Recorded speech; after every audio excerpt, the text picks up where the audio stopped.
7 अक्टूबर को उत्तराखंड जाएंगे प्रधानमंत्री नरेंद्र मोदी। केदारनाथ धाम भी जाएंगे पीएम मोदी। केदारनाथ धाम में चल रहे पुनर्निर्माण कार्यों का लेंगे जायजा। बीजेपी प्रदेश अध्यक्ष मदन कौशिक ने की उनके दौरे की पुष्टि। देवभूमि में कोरोना की रफ्तार में आई कमी। 24 घंटे में आए 11 नए संक्रमित मामले सामने। एक भी मरीज की नहीं हुई मौत। 15 मरीज हुए ठीक। संक्रमित मामलों की संख्या घटकर 209 तक पहुंची।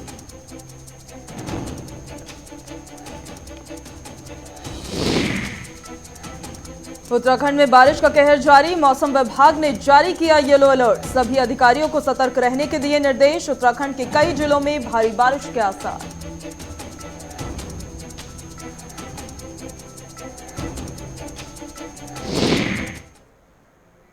नमस्कार, गुलिस्तान न्यूज देख रहे हैं आप। मैं आपके साथ पूजा खंडूरी। बुलेटिन की शुरुआत करेंगे इस वक्त की बड़ी खबर के साथ। उत्तराखंड से सामने आई है 7 अक्टूबर को उत्तराखंड जाएंगे प्रधानमंत्री नरेंद्र मोदी। बाबा केदारनाथ धाम भी जाएंगे पीएम मोदी। बड़ी जानकारी इस वक्त दे रहे हैं आपको। केदारनाथ धाम में चल रहे पुनर्निर्माण कार्यों का जायजा लेने के लिए प्रधानमंत्री नरेंद्र मोदी उत्तराखंड पहुंच रहे हैं। इस बात की पुष्टि बीजेपी के प्रदेश अध्यक्ष मदन कौशिक ने की है। बड़ी जानकारी दे रहे हैं आपको। पीएम मोदी के उत्तराखंड दौरे को लेकर 7 अक्टूबर का दिन बताया जा रहा है जो प्रधानमंत्री नरेंद्र मोदी उत्तराखंड पहुंचेंगे। बताया जा रहा है कि बाबा केदारनाथ धाम भी पीएम मोदी पहुंचने वाले हैं। वहीं केदारनाथ धाम में चल रहे पुनर्निर्माण कार्यों का जायजा लेने के लिए प्रधानमंत्री नरेंद्र मोदी की मौजूदगी 7 अक्टूबर को उत्तराखंड में रहेगी। बीजेपी प्रदेश अध्यक्ष मदन कौशिक ने खुद इस दौरे की पुष्टि की है। क्या कुछ कार्यक्रम रहेगा प्रधानमंत्री नरेंद्र मोदी का, आपको थोड़ी ही देर में बताएंगे। साथ ही पीएम मोदी के उत्तराखंड पहुंचने से चुनावी गतिविधियां जो है वो और कितनी तेज हो जाएंगी, ये भी एक बड़ा सवाल रहेगा।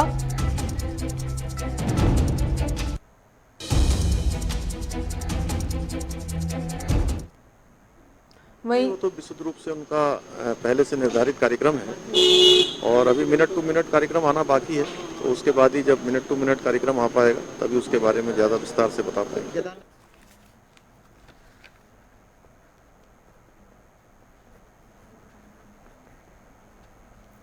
बड़ी जानकारी दे रहे हैं इस वक्त आपको। पीएम मोदी के उत्तराखंड दौरे के आखिर कितने मायने निकाले जाएंगे, ये भी देखिए बड़ा सवाल।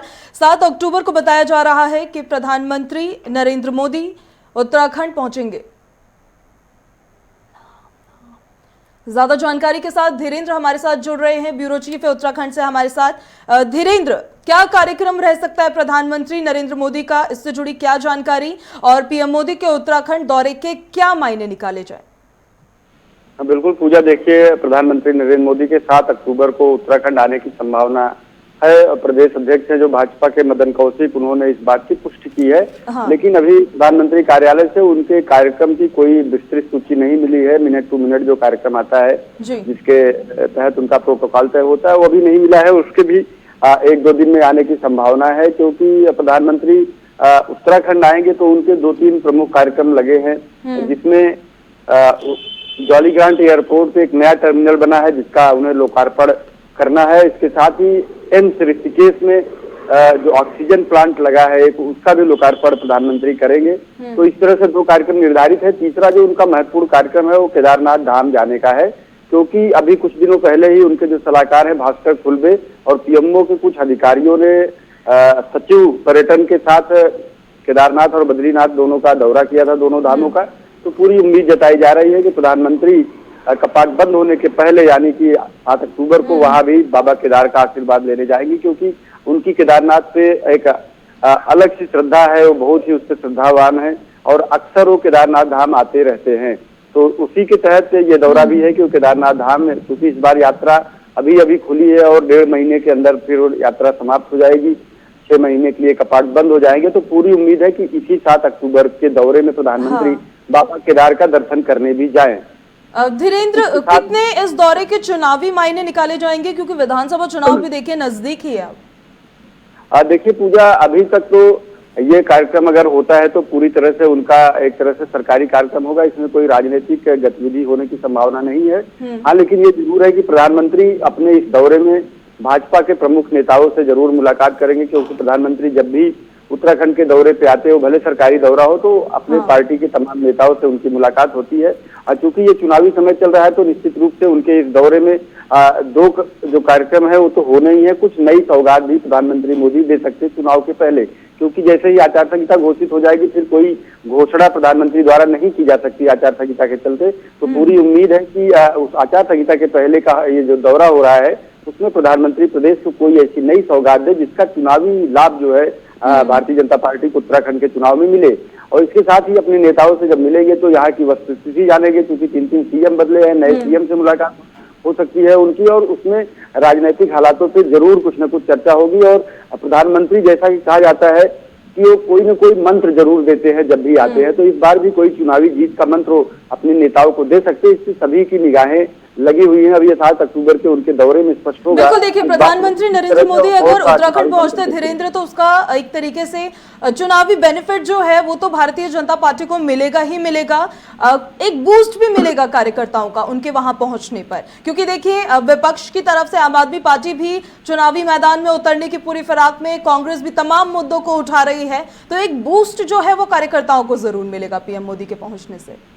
बिल्कुल पूजा, निश्चित रूप से प्रधानमंत्री के आने से उनके सभी कार्यकर्ताओं को, सभी जो पदाधिकारी हैं पार्टी के, उन सबको एक नई ऊर्जा मिलेगी। और क्योंकि प्रधानमंत्री का जो उद्बोधन होता है बहुत ऊर्जा से भरा होता है, और इसके साथ ही उसमें कुछ न कुछ ऐसा मार्गदर्शन भी होता है जिसको उनकी पार्टी पूरा करने की कोशिश करती है। क्योंकि पूरी पार्टी मानती है कि जो नरेंद्र मोदी है वो बहुत मिरेकुलस है, बहुत चमत्कारिक व्यक्तित्व है उनका, तो उनकी सभी बातों का बड़ा गंभीरता से लोग संज्ञान लेते हैं। तो निश्चित रूप से उनका जो ये दौरा है अपने कार्यकर्ताओं में नई ऊर्जा भरने का काम करेगा। और आपने देखा होगा पूर्व मुख्यमंत्री तीरथ सिंह रावत किस तरह से हरिद्वार में कहे कि मोदी जो है भगवान का अवतार है, तो आप समझ सकती है कि मोदी की जो इमेज है पार्टी के कार्यकर्ताओं में, नेताओं में, वो किस तरह की है, यानी एक मिरेकुलस पर्सनालिटी के तौर पे है। तो निश्चित रूप से उनका ये जो दौरा है ऐसे कार्यकर्ताओं के मन में उत्साह का संचार करेगा, क्योंकि चुनाव का समय है तो उनका उत्साहित होना बेहद जरूरी है। और इस बात को मोदी भी समझते हैं, इसीलिए मैंने कहा कोई न कोई चुनावी मंत्र जरूर दे करके जाएंगे मोदी। बिल्कुल, चलिए बहुत शुक्रिया धीरेन्द्र तमाम जानकारी के लिए। तो 7 अक्टूबर को प्रधानमंत्री नरेंद्र मोदी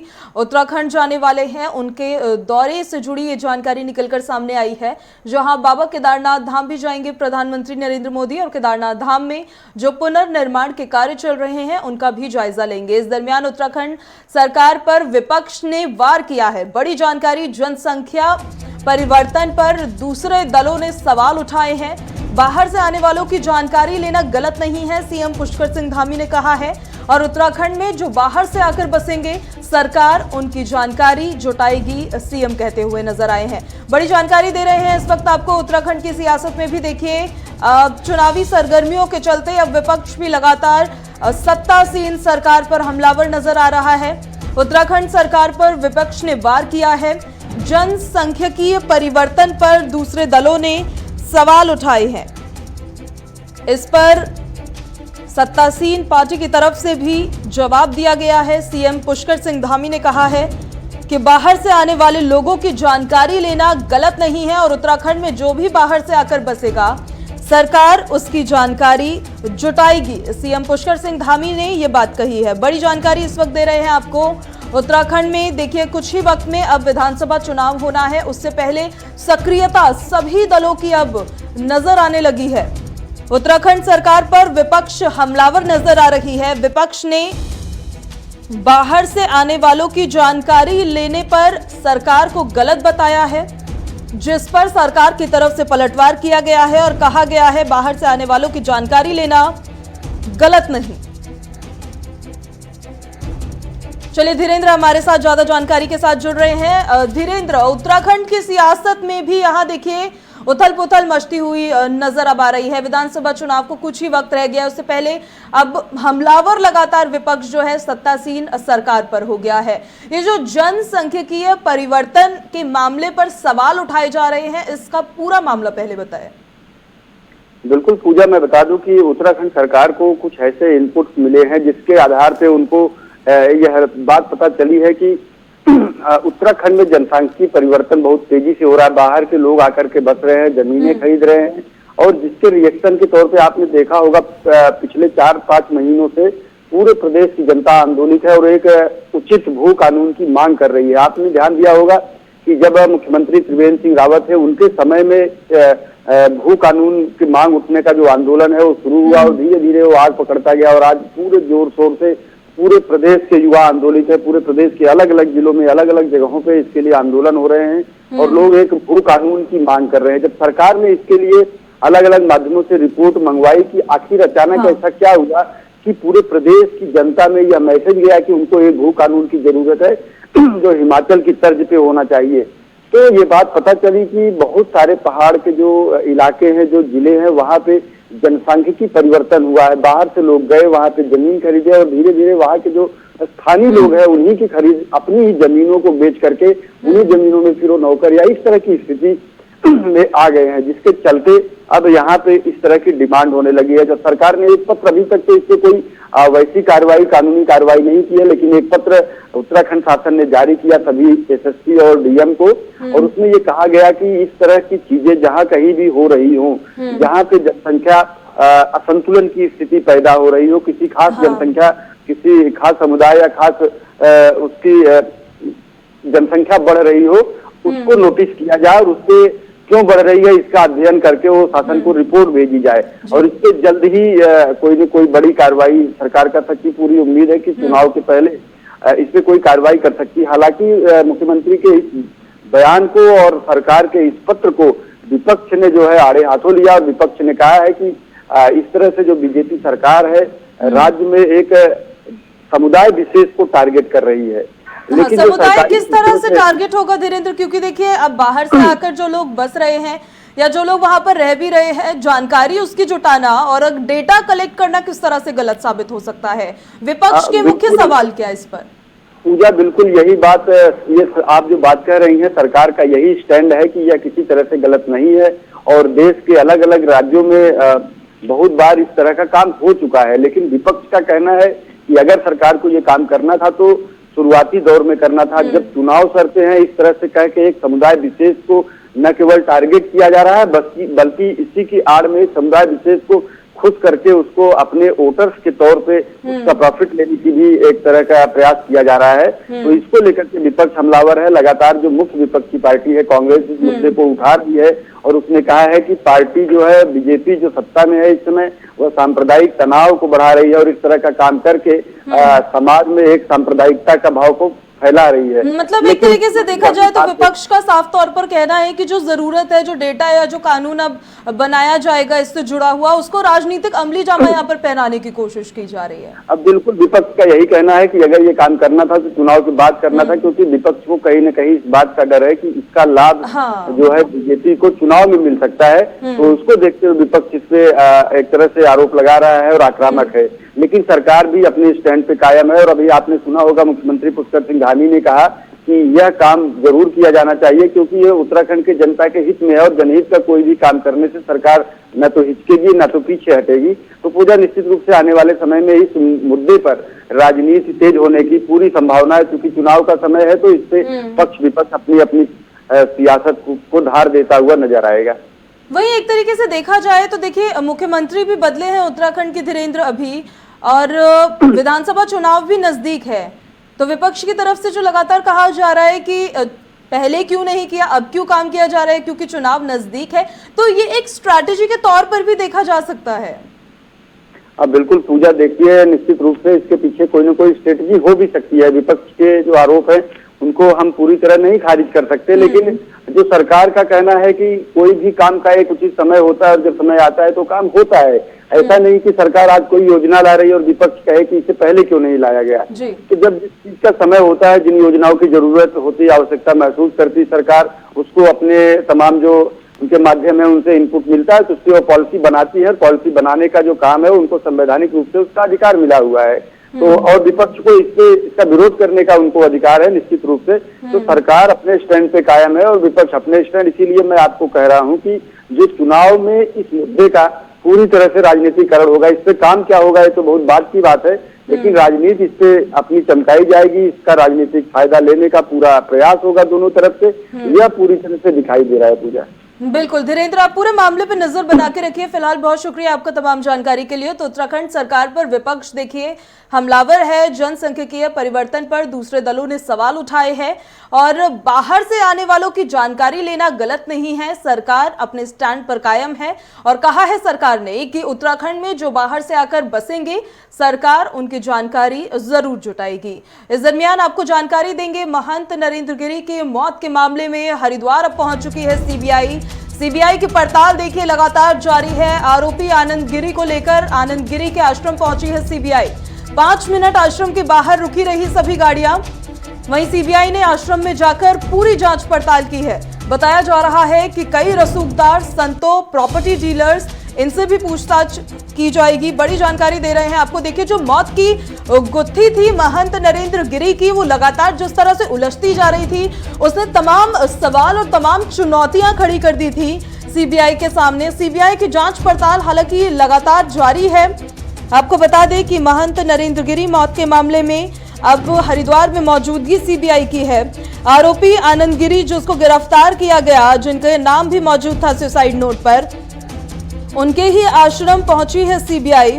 वहीं आपको बता दें कि आश्रम के बाहर सभी गाड़ियां जो है 5 मिनट तक रुकी रही थी। जानकारी जिस हिसाब से हमें मिल पाई है आपको बता रहे हैं। सीबीआई ने हालांकि आश्रम में जाकर पूरी जांच पड़ताल की है और बताया जा रहा है कि कई रसूखदारों से, कई संतों से, कई प्रॉपर्टी डीलर्स से भी पूछताछ की जाएगी, क्योंकि अभी हाल ही में फोन रिकॉर्ड्स जो देखिए सामने आए थे, उसको लेकर भी एक कनेक्शन जो है हरिद्वार से निकलकर सामने आया था। कई कॉल्स हरिद्वार से की गई थी महंत नरेंद्र गिरी को। तो पूरी जांच पड़ताल के लिए हरिद्वार पहुंची है सीबीआई। ज्यादा जानकारी के साथ हमारे साथ विशाखा चौधरी जुड़ रही हैं, संवाददाता। विशाखा, क्या जानकारी है, कहां तक पहुंची है सीबीआई की जांच? जी बिल्कुल पूजा, देखिए देर रात जो सीबीआई की टीम है वो महंत नरेंद्र गिरी को के जो केस है उसके मामले में आनंद गिरी जो फिलहाल जो शक्ति सारी जो सुइयां है आनंद गिरी के ऊपर कहीं ना कहीं घूमती है, और उनको लेकर हरिद्वार के उन्हीं के स्थित आश्रम में पहुंची। और इस सीबीआई की टीम में लगभग 6 जो अधिकारी हैं वो शामिल हैं। और आनंद गिरी के आश्रम में जो पूरी तरीके से सील पहले ही कर दिया गया था, उसमें आनंद गिरी के साथ पहुंची है। हालांकि आनंद गिरी जब एंटर हुए आश्रम में तब उनके द्वारा कहा गया, जो मीडिया वहां पर उपस्थित थी, जो लोग वहां पर उपस्थित थे, कि सच सामने आएगा, अभी जांच कर लेनी दी जाए सीबीआई को। और इसके बाद जिस तरीके से महंत जो नरेंद्र गिरी का जो केस है हो सकता है हरिद्वार से जिस तरीके से उसकी सुलझाने की जो कोशिश है वो सीबीआई कर रही है। आनंद गिरी के आश्रम में जांच की गई है, वहां से जुड़ी कोई जानकारी निकलकर सामने आई है विशाखा?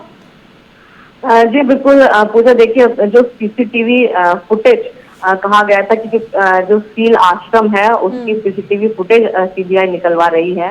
और कितना जो पिछले चंद दिनों में आनंद गिरी का वहां आना जाना हुआ है या किस तरह से आश्रम की जो गतिविधियां हैं वो जुड़ी हुई है प्रयागराज से, क्या जो मर्डर केस है या जो भी सुसाइड केस है, जो केस है नरेंद्र गिरी का, वो क्या उसके तार हरिद्वार से जुड़े हुए हैं, क्या यहीं पर सब बैठकर यहाँ पर प्लानिंग की गई थी। ये सभी जो कोशिश है, ये जो सभी मुद्दे हैं इसको सुलझाने की कोशिश पूरी सीबीआई के द्वारा की जाएगी। जमीनी विवाद एक बड़ा अहम फैक्टर निकलकर सामने आया था कि हो सकता है कि इस विवाद को लेकर भी मौत के पीछे का कारण देखिए ये भी कहीं ना कहीं संभावनाओं की बात करेंगे वो भी माना जा रहा था।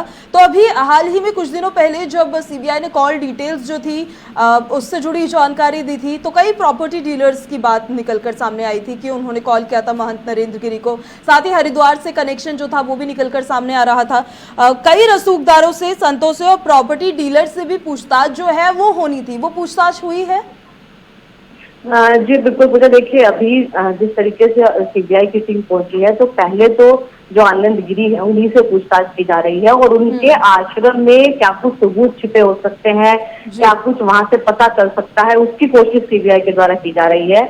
उसके बाद जिन लोगों के तार वहां पर जुड़े हुए होने से निकलेंगे या जिन लोगों का पता वहां से चलेगा कि हो सकता है ये जो इन केसेस है इसमें उन लोगों की भी भूमिका हो, उनकी भी जाहिर तौर पर जांच की जाएगी। और क्योंकि पूरा मामला गोपनीय है तो अभी नाम कहना मुश्किल होगा कि किन प्रॉपर्टी डीलर्स के, किन रसूखदारों के, किन संतों के नाम निकलकर सामने आएंगे जिनसे सीबीआई पूछताछ करेगी। लेकिन जाहिर तौर पर हरिद्वार से तार जरूर जुड़े हुए हैं। उसी तार की जो गुत्थी है उसको सुलझाने के लिए सीबीआई की टीम हरिद्वार पहुंची है।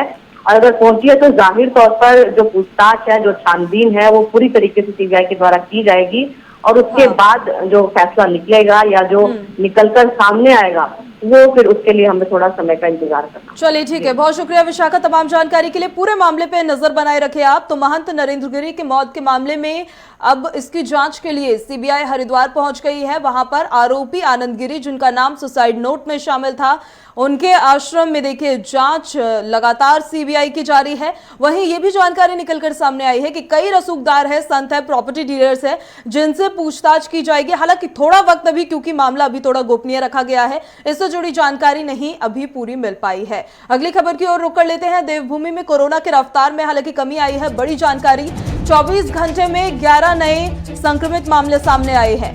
एक भी मरीज की हालांकि मौत नहीं हुई है, 15 मरीज ठीक हुए हैं। संक्रमित मामलों की संख्या घटकर 209 तक पहुंच गई है। बड़ी जानकारी उत्तराखंड से कोरोना से जुड़ी हुई आपको दे रहे हैं। देवभूमि में कोरोना की रफ्तार में अब कमी आती हुई नजर आ रही है। 24 घंटे में 11 नए कोरोना संक्रमित मामले सामने आए हैं। ज्यादा जानकारी के साथ धनराज जुड़ रहे हैं हमारे साथ संवाददाता। धनराज, क्या जानकारी आपके पास, क्या अपडेट? जी पूजा, बिल्कुल आपको बता दूं कि जिस तरीके से उत्तराखंड की बात करें तो उत्तराखंड में अब कोरोना के मामले कम होते नजर आ रहे हैं। जिस तरीके से आप देखें कि 24 घंटों की बात करें तो 11 संक्रमित मामले अभी निकल कर सामने हैं। हालांकि राहत की बात है कि कोई मौत पिछले 1 से 1.5 महीने के बीच में नहीं हुई है। तो कहीं ना कहीं एक बड़ी राहत की बात है कि अब कोरोना के मामले भी कम हो रहे हैं और मौत भी सामने नहीं निकल कर आ रही है। तो एक बड़ी राहत की बात इसको कहा जा सकता है। और वहीं यदि संक्रमित लोगों की बात करें उत्तराखंड में तो 209 मामले अभी भी संक्रमित है। हालांकि उत्तराखंड सरकार कहीं ना कहीं इस पर सतर्क लगातार बनी हुई है और उत्तराखंड सरकार की तरफ से दावा भी किया जा रहा है कि जल्द ही उत्तराखंड को कोरोना मुक्त कर दिया जाएगा। क्योंकि कुछ जिले ऐसे हैं उत्तराखंड में अभी भी जो कोरोना मुक्त हो चुके हैं। हालांकि कुछ जिले अभी बचे हैं जिसमें अभी भी मामले निकलकर सामने आ रहे हैं। वहीं यदि वैक्सीनेशन की बात करें तो जिस तरीके से मुख्यमंत्री पुष्कर सिंह धामी लगातार दावा कर रहे हैं कि दिसंबर तक सभी वैक्सीनेशन कर दिए जाएंगे, तो अब देखने वाली बात ये होगी कि क्या वो दावा जो मुख्यमंत्री कर रहे हैं वो दावा पूरा होता है या नहीं होता है। चलिए धनराज, बहुत शुक्रिया आपका तमाम जानकारी के लिए। आगे रुख करते हैं अगली खबर की ओर। पंजाब की से सामने आई है। पंजाब के मुख्यमंत्री चरणजीत सिंह चन्नी का बड़ा फैसला सामने आया है। कोरोना बंदिशों में ढील दी गई है। आंतरिक सभाओं में व्यक्तियों की संख्या अब 150 से बढ़ाकर 300 कर दी गई है।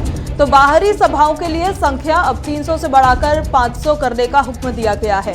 बड़ी जानकारी दे रहे हैं इस वक्त आपको। पंजाब में देखिए कोरोना गाइडलाइंस में ये थोड़ा सा बदलाव किया गया है।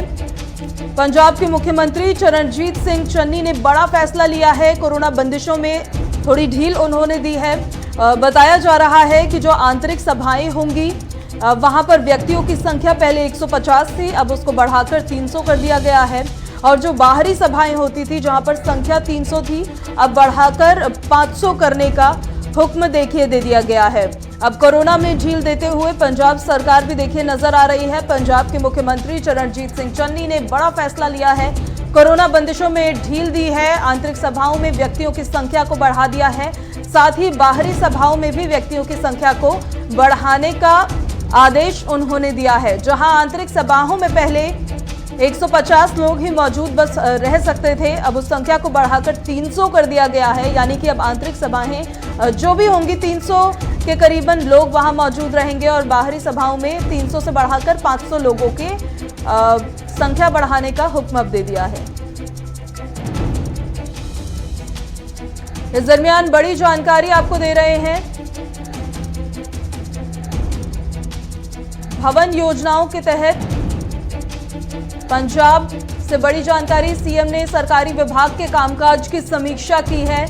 सीएम चन्नी ने पदाधिकारियों को कई दिशा निर्देश दिए हैं। बड़ी जानकारी पंजाब से दे रहे हैं। राज्यवासियों को सभी सुविधाएं मुहैया करवाने की कोशिश करें, सीएम चरणजीत सिंह चन्नी ने कहा है। और भवन योजनाओं के तहत मकानों के निर्माण की भी इजाजत दी जाएगी। मुख्यमंत्री चरणजीत सिंह चन्नी देखिए लगातार अब एक्शन मोड पे नजर आ रहे हैं। ज्यादा जानकारी के साथ रीजनल हेड नवदीप छावड़ा हमारे साथ सीधे जुड़ गए हैं। नवदीप की ओर रुख कर लेते हैं। नवदीप, देखिए अब कोरोना बंदिशों में भी ढील दी गई है और साथ ही मुख्यमंत्री चरणजीत सिंह चन्नी अब एक्शन मोड में भी फुल नजर आ रहे हैं, आपके पास क्या जानकारी? देखिए, बिल्कुल कोरोना को लेकर समय समय पर जो रिव्यू बैठकें होती रहती हैं, गाइडलाइन जारी की जाती है, लेकिन क्योंकि नई सरकार बनी है इस वजह से ये बैठक अब दूसरे हफ्ते हो पाई है पूजा। और जिस तरीके से कोरोना के मामले लगातार पंजाब में कम होते जा रहे हैं, उसको देखकर अब नई गाइडलाइन ये है कि पहले इंडोर कार्यक्रम के अंदर जो 150 लोगों को अनुमति थी कि 150 से ज्यादा लोग इकट्ठे नहीं हो सकते, अब उसको बढ़ाकर 300 कर दिया गया। और जो आउटडोर प्रोग्राम है वहां पर 500 लोग जो है वो इकट्ठे हो पाएंगे। पिछले एक हफ्ते की बात करें पूजा, तो पंजाब के अंदर कुल 230 के आसपास जो मामले एक हफ्ते के अंदर सामने आए, यानी हम ये कह सकते हैं कि हर दिन 30 और 35 या 40 के करीब मामले जो है पंजाब के अंदर आ रहे हैं। मौतों की गिनती जो है बहुत ज्यादा कम है, और जो ब्लैक फंगस का मामला वो भी अब पंजाब के अंदर नहीं आ रहे। तो हम ये कह सकते हैं कि कोरोना को लेकर एक बड़ी राहत की बात है। तो यही कारण है कि मुख्यमंत्री ने स्कूल खोलने पर जोर दिया है कि स्कूल जो है वो पुलिस सैनिटाइजेशन के साथ खोल दिए जाए, उसमें कोई दिक्कत नहीं। आंगनबाड़ी जो कहीं ना कहीं केंद्र थे, अब उनको खोलने के फरमान जो है वो मुख्यमंत्री की तरफ से जारी कर दिए गए। तो संकेत साफ है कि कोरोना को लेकर जो पंजाब के अंदर पहले कहीं ना कहीं डर था कि तीसरी लहर जो है वो पंजाब के अंदर असर दिखा सकती है, लेकिन कई दिनों के बाद, कई हफ्तों के बाद भी जो हालात है वो सामान्य बने हुए। और यही कारण है कि अब पाबंदियां जो पहले से लगाई गई थी उनमें काफी ज्यादा जो है वो ढील जो है वो दे दी गई है पूजा। सीएम ने सरकारी विभागों के कामकाज का भी जायजा लिया है, उसकी भी समीक्षा की, उससे जुड़ी जानकारी बताइए। देखिए पूजा, बिल्कुल स्थानीय निकाय विभाग जो शहरी विभाग है कामकाज है, उसको निकाय विभाग के अंतर्गत आता है। उसको लेकर मुख्यमंत्री ने कहा है कि खासतौर पर जो शहरी इलाकों के अंदर गैर कानूनी जो कॉलोनी थी उनके कामकाज को रोकने के लिए मुख्यमंत्री ने निर्देश दिए। खासतौर पर ये क्योंकि जो अवैध कॉलोनियां होती है पूजा, नगर कौंसिल या नगर निगम के दायरे में नहीं आती या उनसे वो पास नहीं कराते, वहां पर आम लोगों को जो मूलभूत सुविधाएं हैं वो नहीं मिलती है, चाहे वो बिजली की बात हो, पानी की बात हो, सीवरेज की बात हो। तो मुख्यमंत्री ने साफ साफ बताया कि ऐसी जो गैर कानूनी कॉलोनी है वहां पर मकानों का निर्माण जो है वो तुरंत प्रभाव से रोक देना चाहिए। जिनके नक्शे पास नहीं है वो निर्माण नहीं होना चाहिए, और ये बात सुनिश्चित करे कि अगर कहीं पे कोई निर्माण हो रहा है तो वहां पर लोगों को आम जो मूलभूत सुविधा है वो मिलनी चाहिए, चाहे वो नगर निगम हो चाहे वो नगर कौंसिल हो। लेकिन ये देखना होगा कि मुख्यमंत्री। ठीक है, बहुत शुक्रिया नवदीप तमाम जानकारी के लिए। तो खबरों में मेरे साथ अभी बस इतना ही, बाकी तमाम खबरों से जुड़े रहने के लिए आप देखते रहिए गुलिस्तान न्यूज। नमस्कार।